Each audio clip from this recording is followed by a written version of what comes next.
Hello everyone! Today we are going to do a fun experiment with dry erase markers. To start off, I'll be telling you the materials you need, which you can already see right here displayed. First, you will need a bowl full of water, a glass spoon like these, and of course, a dry erase marker like this. To start off the experiment, I will be telling you the instructions. Number 1 is to draw a simple picture on the glass, which I'll show you later. 2, pour water onto the plate or into a bowl slowly to lift the drawing, which you can already see here. We already have water in the bowl. 3, you will swirl the water around to make the picture dance or move, or animate it, however you would like.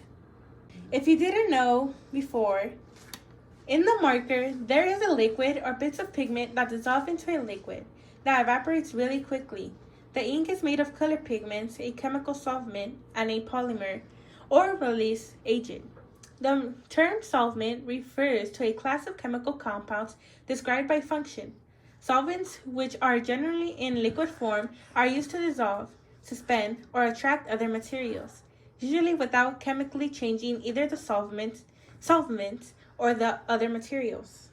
If you didn't know the definition before of a polymer, it is any of a class of natural or synthetic substance composed of very large molecules, called macromolecules, which are multiple or simpler chemical units called monomers.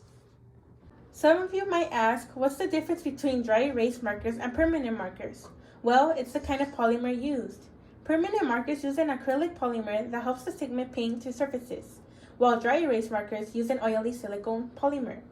The silicone polymer makes the ink easy to wipe off non-porous surfaces such as a whiteboard, glass, metal, or ceramic. This polymer makes the ink slippery and prevents it from sticking to the whiteboard. Silicone is a polymer that contains silicone combined with carbon, hydrogen, and oxygen, and sometimes other elements. This is the general chemical formula for silicone. We are now going to start the actual experiment. We are first going to grab the marker and get the spoon. We are going to draw something in back of the spoon, not on the front. Make sure it's on the back. So for this experiment, I'll be drawing a heart. You could draw whatever, like this. And then we are going to get the bowl and we are going to tilt it slightly.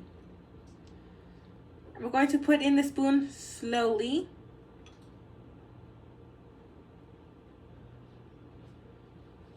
Making sure the water gets under the drawing.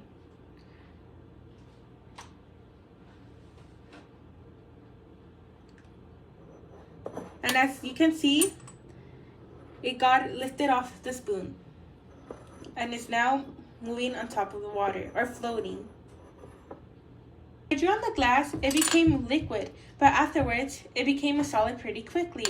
This solid can come off the glass with water. Why? Because the marker leaves behind mixtures of pigments and a type of alcohol mixed together.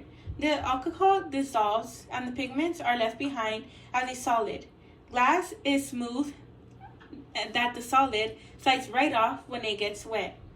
The type of alcohol in the markers is SD alcohol 40B, which is a mixture of ethanol with a denaturing agent.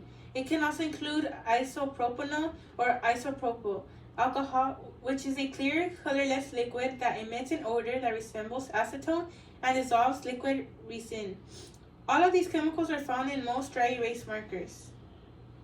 Another reason why marker ink can float on water is because it's less dense than the water, meaning that the molecules in the ink are not as tightly packed as the molecules in the water.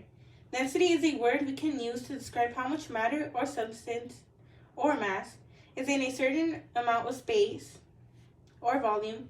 If you could form a puddle of water into the exact shape and size as you're drawing, there would be more water in the puddle than ink in the drawing. When you pour the water on the plate or bowl you're using, the force of the water becomes stronger than the stickiness of the ink. This causes the drawing to become like a solid plastic that easily slides off the surface of the plate or bowl. Once again, this solid ink is also less dense than water, so it floats above it.